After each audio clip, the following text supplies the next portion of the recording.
શું કહેશે કે મને વિંધાઈ ગયું છે, મને વાલો વિસાર્યો પછી કોઈ દી વિસરતો નથી. વાલો એટલે કોણ?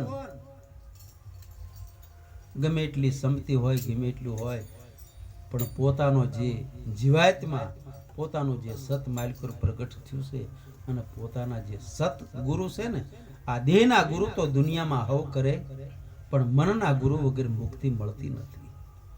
આની હારે જેને સત હારે જેનું મન વિંધાઈ ગયું છે એ પછી કોઈ દી વિસરતા નથી, કોઈ દી ભૂલાતા નથી. વાલામ વાલી એ વસ્તુ છે, એથી વાલું એ કઈ નથી. એટલે ધીમા એમ કે છે નિરાત મહારાજ કે મને વિંધાઈ ગયું મારા વાલાજીની સાથ, હું મને વાલો વિસાર્યો, ભૂલવો હોય ને તો ભૂલાતો નથી. આઠે પોર ઓળંભા મારા ઉરની અંદર, દિવસના 4 પોર ને રાતના 4 પોર, આઠે પોર ઓળંભા મારા ઉરની અંદર. બીજી વાલી હવે કોઈ દી મને વાત લાગતી નથી. જેમ રતન જડ્યું હોય રંકને, આપણે ભિખારી હોય ને કોઈક એવું રતન જડી ગયું હોય લાખો રૂપિયાનું, એમ આપણને આવી વસ્તુ મળી જશે. જેમ રતન જડ્યું હોય રાંકને, એમ સત્ય મને સાક્ષાત થઈ ગયું. જે આપણે મેળવવાનું હતું ને, આ બધું આપણને મળી ગયું છે. જેના કાજે દંભે છે અતિ દેહને, કોઈ તીર્થ કરવા જાય છે, કોઈ ભૂખ્યા રહેશે, કોઈ વાર તહેવાર રહેશે, કોઈ અપ્પા કરે છે, કોઈ હાલીને જાય છે, કોઈ ધૂણા ધખાવીને આ દેહને જેટલા દંડ દેશે. શા હાટો? કે ભગવાન મેળવવા હાટો.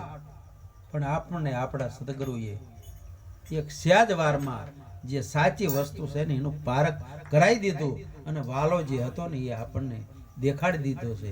એટલે અમે કોઈ દી મારું મન છે ને વિસરતું નથી. વારે વારે જાવું ગુરુના વારણે, જેને નિરખાયા આવા નવતમ નાથ. આ ગુરુના વારણે વારે વારે હું જાઉં છું, પણ આ મારા ગુરુ મહારાજે મને આવા નવતમ એટલે ભગવાનને ઓળખાયા છે. તેના તોલે નો આવે ત્રણે લોકમાં, એટલે જે પોતાનો સદગુરુ છે ને એના તોલ કોઈ જગતની અંદર બીજું આવે એવું નથી. અને આપણા માટે આપણું જે સત છે એ જ આપણા ગુરુ છે, એ જ આપણા ભગવાન છે. એના તોલે કોઈ આવી શકે એવું નથી. તેના તોલે નો આવે ત્રણે લોકમાં. જેની વિશ્વ અને વચિત્ર જે સદગુરુની વાત છે ને, એ વાતની તોલે કોઈ આવે એવું નથી. કે મારા મનમાં હતું તે મારો થઈ ગયો હવે, અને જગ પણ મારું પૂર્વનું સાક્ષાત્કાર થઈ ગયું. ધન્ય ધન્ય છે દયા ગુરુદેવની, જેને નિરખાયું નિરાત નામ અજાત. એને કોઈ જાત કે વરણ કે એવું કશું નથી, અજાત વસ્તુ છે. આ મારા સદગુરુ મહારાજે મને ઓળખાઈ દીધું. સદગુરુ મહારાજની